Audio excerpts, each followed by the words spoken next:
में पढ़ने वाले हैं बेसिक प्रोपोर्शनैलिटी थ्योरम के बारे में, जो है आप ये मान लो ट्रायंगल्स की सबसे इंपॉर्टेंट थ्योरम जो है वो है बीपीटी, जिसको हम थेस थ्योरम के नाम से भी जानते हैं। तो चलो देखते हैं एग्जैक्टली थ्योरम में होता क्या है। ये समझ लेना कि ये जो थ्योरम है और इसका जो प्रूफ है पूरे ट्रायंगल्स चैप्टर में सबसे ज्यादा इंपॉर्टेंट होता है गाइस, ठीक है। तो चलो देखते हैं क्या कहते हैं। सबसे पहले थ्योरम बेसिक प्रोपोर्शनैलिटी थ्योरम, जो कि दी थी हमें थेस ने, तो इसको हम थेस थ्योरम के नाम से भी जानते हैं। सबसे पहले उन्होंने बोला if a line is parallel to, parallel शब्द यहाँ पे बहुत इंपॉर्टेंट है, if a line is parallel to one side of a triangle which intersects the other two sides into two distinct points, then the line divides those two sides in same proportion। ठीक है, अब mathematically समझो कि इस line का मतलब क्या है। इन्होंने बोला if a line is parallel, parallel line है हमारे पास, तो ये वाली लाइन जो डीई है वो किसी ट्रायंगल की साइड के पैरेलल है, मतलब डीई दी हुई है मुझे कौन सी साइड के पैरेलल, दिस साइड बीसी के पैरेलल। ठीक है, तो ये चीज मुझे गिवन है, DE is parallel to BC here. ठीक है, ये चीज गिवन है गाइस। तब ये लोग कहते हैं कि अगर ऐसा होता है, अगर मुझे ऐसी लाइन मिल जाती है जो कि पैरेलल है एक साइड ऑफ द ट्रायंगल के, तब क्या होगा, तब ये होगा कि जो बाकी की बची हुई साइड है ट्रायंगल की, यानी कि ए बी और ए सी, वो जो है वो सेम प्रोपोर्शन में डिवाइड कर जाएंगी। मतलब इसका मतलब है जो A D by D B की रेशियो होती है that is going to be equal to A E by E C. अब सोचोगे ये डी और ई पॉइंट कहाँ से आए, ये पॉइंट बच्चे ऐसे आए कि हमने बोला था कि ये जो लाइन है ये दो डिस्टिंक्ट पॉइंट्स पे काट रही है दो साइड को, है ना, और वो डिस्टिंक्ट पॉइंट कौन से थे, डी और ई थे। तो हम लोगों ने ये बोला जो ब्रेक पॉइंट्स आ रहे हैं, यहाँ से जो लाइन ब्रेक हो रही है वो वाली जो दो लाइंस है वो सेम प्रोपोर्शन में आ जाएंगी। तो ये थ्योरम बेसिकली इन शॉर्ट ये कहना चाह रही है कि अगर आपके पास ट्रायंगल है, उसमें आपको कुछ ऐसी लाइन मिल जाती है which is parallel to one side of a triangle. ठीक है, तो वन साइड हमने ले ली BC, DE is given to be parallel to BC, तो जो अदर टू साइड्स होंगी वो हमेशा ही सेम प्रोपोर्शन में डिवाइड करेंगी, मतलब A D by D B will be equal to A E by A C. ये चीज हमें प्रूव करनी है। ठीक है, तो अब चलो स्टार्ट करते हैं अपना प्रूफ। तो प्रूफ स्टार्ट करने से पहले गाइस इसमें आप ये समझ लो आपको तीन अप्रोच लेके चलने हैं। वो तीन अप्रोच क्या है गाइस, आप ये देखो कि आपको प्रूफ क्या करना है। आपको प्रूफ करना है A D by D B must be equal to A E by A C, है ना। तो सबसे पहला आपका अप्रोच होना चाहिए कि आप किसी तरीके से A D by D B की रेशियो निकालें। फिर आपका अप्रोच होना चाहिए ए ई बाई ई सी की भी रेशियो निकालनी चाहिए। फिर आपका अप्रोच होना चाहिए कि आपको इन दोनों को इक्वल दिखाना है। ठीक है, तो सबसे पहले हमारा पॉइंट रहेगा A D by D B निकालना, फिर हम जंप करेंगे ए ई बाई ई सी निकालने पर, फिर हम जंप करेंगे इन दोनों को इक्वल कैसे दिखाया जाए। तो चलो शुरुआत करते हैं फिर। तो सबसे पहले हम लोगों ने एक ट्राइंगल बना लिया, इसमें मैं एक कंस्ट्रक्शन करने जा रही हूँ। वो कंस्ट्रक्शन कैसी है, मैंने बना दिया है perpendicular drawn from E point over A D. मतलब ये मैंने क्या कंस्ट्रक्शन करी है यहाँ पे guys, I have drawn E M which is perpendicular to A D. Same यहाँ पे एक और कंस्ट्रक्शन करी है D N which is perpendicular to A ई।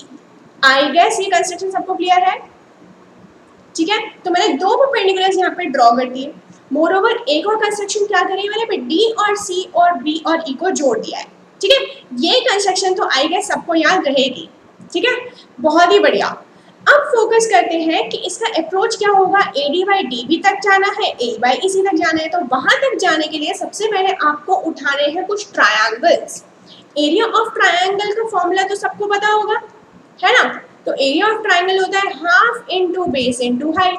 तो ये सेम फॉर्मूला अप्लाई करके हम लोग धीरे धीरे ट्रायंगल्स पे जंप करेंगे, उनका एरिया निकालते जाएंगे, अपने आप ही आंसर आता जाएगा। तो चलो चलो मेरे साथ आ जाओ। सबसे पहले मैं फोकस कर रही हूँ यहाँ पर ट्रायंगल एडीई पर। ठीक है, ट्रायंगल एडीई। अब सिर्फ और सिर्फ इसमें ध्यान देना कि हम लोगों ने E M was perpendicular to AD. ठीक है, तो इसमें अगर मैं एरिया ऑफ ट्रायंगल एडीई की बात करूं तो मैं ये कह सकती हूँ half into base into height होगा इसका एरिया, बिल्कुल होगा। और इसकी बेस क्या होगी, इसकी बेस हो जाएगी एडी, और अगर मैं एडी को बेस ले रही हूँ तो उस पर जो हाइट बन रही होगी वो परपेंडिकुलर। तो एडी हो गया बेस, हाइट हो गई एम ई। ठीक है, तो ये आ गया मेरा half into base into height, area of triangle ADE. अब सेम एक और ट्राइंगल उठाने वाले हैं, दैट इज डीईबी ट्राइंगल। ध्यान से देखना डीईबी ट्राइंगल में क्या हो रहा है। अब इस डीईबी ट्राइंगल का भी मुझे एरिया निकालना है, ठीक है। तो मैं यहाँ पे क्या करूंगी गाइस, अगर डीईबी ट्राइंगल में उठा रही हूँ तो हाफ बेस में ले सकती हूँ डीबी को, है ना, बेस मैंने ले लिया डीबी। लेकिन इसमें हाइट क्या होगी, हाइट तो हमेशा परपेंडिकुलर वाली होती है।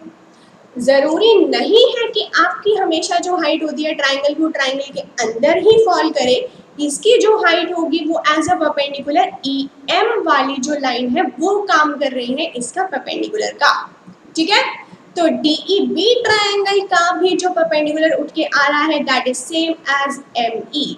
तो इसका एरिया हो गया half into DB into M E. Clear है सबको? Very good. अब इनको कर देते हैं डिवाइड, ठीक है। तो इन दोनों को जब मैंने इक्वेशन 1 और इक्वेशन नंबर 2 को डिवाइड करा तो हमें क्या मिल रहा है यहाँ पर, देख लो बच्चे, हमको मिल गया इन दोनों को डिवाइड करने पर area of triangle ADE divided by area of triangle DEB is equal to divide by these two sides. अब यहाँ पे हाफ से हाफ कैंसिल, एम ई से एम ई कैंसिल, तो basically I am getting area of triangle ADE by area of triangle DEB is coming out to be AD by DB। Clear है? तो पहली चीज जो मेरा अप्रोच था AD by DB की वैल्यू निकालनी, वो मैंने निकाल दिया। अब मेरा अप्रोच था कि मुझे AE by EC तक भी जाना है ना, तो सेम अप्रोच फॉलो करेंगे, दो ट्राइंगल उठाएंगे, उनका एरिया निकालेंगे, उन दोनों को डिवाइड मारेंगे। चलो फिर आ जाओ। तो यहाँ पर मैंने फिर से वही ट्राइंगल पकड़ लिया, मुझे इस ट्राइंगल से ना बहुत प्यार सा है, तो मैंने फिर से ADE को पकड़ ही लिया है, ठीक है। अब देखो ADE ट्राइंगल का एरिया क्या होगा।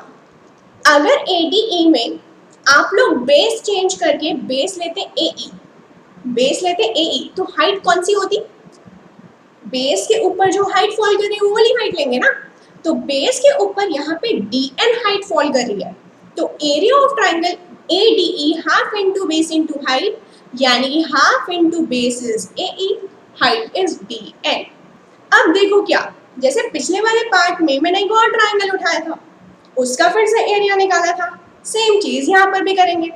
अब मैं उठाने वाली हूँ DEC ट्राइंगल को, इसका एरिया कैसे निकलेगा, सेम वही formula, half into base into height. लेकिन अब आप लोगों को मेरे को बताना है कि इसमें बेस क्या होगा, हाइट क्या होगा, बता दो बता दो। देखो देखो देखो, DEC है तो यहाँ पर बेस लिया जा सकता है EC को, तो बेस तो डन। अब मैंने आपको बताया था कि हाइट होती है परपेंडिकुलर वाली, DEC में तो यहाँ पे कोई परपेंडिकुलर नहीं है, परपेंडिकुलर ट्राइंगल के बाहर फॉल कर रहा है विच इज DM, ठीक है। तो इसका जो हाइट हो जाएगी that is also going to be DN। Clear है? Very good. अब क्या करा था पिछले वाले पार्ट में, दोनों इक्वेशंस को आपस में कर रहे हैं डिवाइड, तो सेम यहाँ पर भी करेंगे, 3 और 4 को मार दो डिवाइड। तो area of triangle ADB bye area of triangle DEC क्या आ रहा है, half into AE into DN divided by half into EC into DN।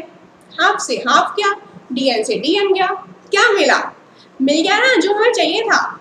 भाई वाह भाई वाह, मुझे तो मिल रहा है, आप लोग को मिल गया क्या? वेरी गुड, मिल गया है AE बाय EC के इक्वल, ठीक है। तो पिछले वाली इक्वेशन से मुझे ऑलरेडी मिल गया था यहाँ पर AD बाई DB, ये वाला जब मैंने एरियाज को डिवाइड करा तो मुझे मिल गया AE बाई EC। अब मेरे पास सिर्फ और सिर्फ एक ही टारगेट है, अब मेरे पास सिर्फ और सिर्फ एक ही टारगेट बचा है कि इन दोनों को कैसे मैं इक्वल दिखा दूँ। अब बात ये भी तो है ना कि ये दोनों रेशियोज इक्वल आने चाहिए, तो मुझे इनको इक्वल दिखाना है।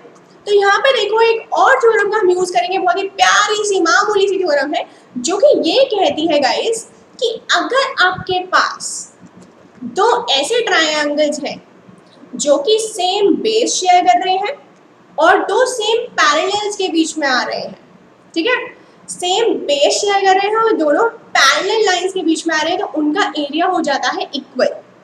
The triangles falling on the same base and lying between the same parallels are going to be equal in area. This is your theorem which was taught in your 9th standard. अब देखो यहाँ पे कैसे apply होगी, तो आ जाओ नजर घुमा दो ट्राइंगल पे। देखो यहाँ पे सबसे पहले तो मुझे यहाँ पे दो पैरेलल लाइंस मिल रही थी जो कि ऑलरेडी गिवन थी पैरेलल। डीई किसकी पैरेलल थी? बीसी। तो ये दोनों तो पैरेलल थी। अब ध्यान से देखो यहाँ पे ट्राइंगल क्या है, ट्राइंगल डीईबी पे फोकस करो और ट्राइंगल डीईसी पे फोकस करो। ट्राइंगल डीईबी और ट्राइंगल डीईसी दोनों में क्या सेम बेस फॉलो नहीं हो रहा है? सेम बेस पे लाई नहीं कर रहे हैं लोग, कॉमन बेस पे लाई कर रहे हैं व्हिच इज डीई, है ना? तो क्या मैं ये नहीं कह सकती ये दोनों सेम पैरेलल्स के बीच में भी है, सेम बेस भी शेयर कर रहे हैं, तो इनका area according to this theorem must be equal. What से? डीईबी का एरिया जो होना चाहिए एरिया ऑफ ट्रायंगल डीईसी के इक्वल होना चाहिए। अब देखो अगर एरिया ट्रायंगल डीईबी और एरिया ट्रायंगल डीईसी दोनों इक्वल है तो क्या इनके रेसिप्रोकल्स इक्वल ही होंगे? बिल्कुल हो जाएंगे। तो यहाँ से मुझे मिल गया 1/एरिया of triangle DEB must be equal to 1/एरिया ऑफ ट्रायंगल डीईसी। ठीक है, तो ये दोनों रेसिप्रोकल्स भी इक्वल। अब एक बात बताओ कि क्या अगर दोनों साइड इक्वल होती है, उनको एक कॉमन नंबर से मल्टीप्लाई कर दिया जाए दोनों साइड पे, तो फर्क पड़ेगा? नहीं पड़ेगा। तो यहाँ पर मैं वही चीज अप्लाई करने वाली हूँ गाइस, यहाँ पर मैं मल्टीप्लाई करने वाली हूँ न्यूमरेटर में एरिया ऑफ ट्रायंगल एडीई से दोनों को। ठीक है, कर दिया जाए तो एरिया ऑफ ट्रायंगल एडीई से मैंने दोनों चीजों को मल्टीप्लाई कर दिया है। अब ध्यान से वापस चलते हैं अपनी पुरानी स्लाइड्स पर। एडीई बाई डीईबी का एरिया क्या था? एडी बाई डीबी के इक्वल था। और ऐसे ही एडीई बाई डीईसी का एरिया क्या था? एई बाई ईसी के इक्वल था। तो क्या मैं यहाँ पे ये चीज मेंशन नहीं कर सकती कि एडीई बाई डीईबी का एरिया आया एडी बाई डीबी, और ये एडीई बाई डीईसी का जो एरिया आ रहा है वो किसके इक्वल था? एई बाई ईसी। तो आनी है जो हमें प्रूव करना था, आ गया ना? तो यही बस चीज थी गाइस कि यहाँ पे आ गई मेरी रेशियोज इक्वल, यहाँ पे होती है हमारी थ्योरम की समाप्ति। Briefly describing about the theorem in one go, one more time. आपको क्या करना है? सबसे पहले आप लोगों को दिया हुआ था D is parallel to BC, then the ratio of the sides AD by DB will be equal to AE by EC। तो इस अप्रोच को लगाने के लिए सबसे पहले मैंने ट्राइंगल्स उठाए ADE और DEB, दोनों का एरिया निकाला और डिवाइड करते ही दोनों इक्वेशन को मुझे AD by DB की रेशियो मिल गई। अब सेम चीज मैंने दो ट्राइंगल्स और उठाए ADE और DEC, दोनों का एरिया निकाला, डिवाइड मारा, रेशियो मिल गई AE by EC। अब क्या करना है? मैंने एक बहुत ही मामूली सी प्यारी सी थ्योरम लगाई कि अगर दोनों सेम बेस पे फॉल कर रहे हैं बिटवीन द सेम पैरेलल्स तो DEB और DEC का एरिया हो जाएगा इक्वल।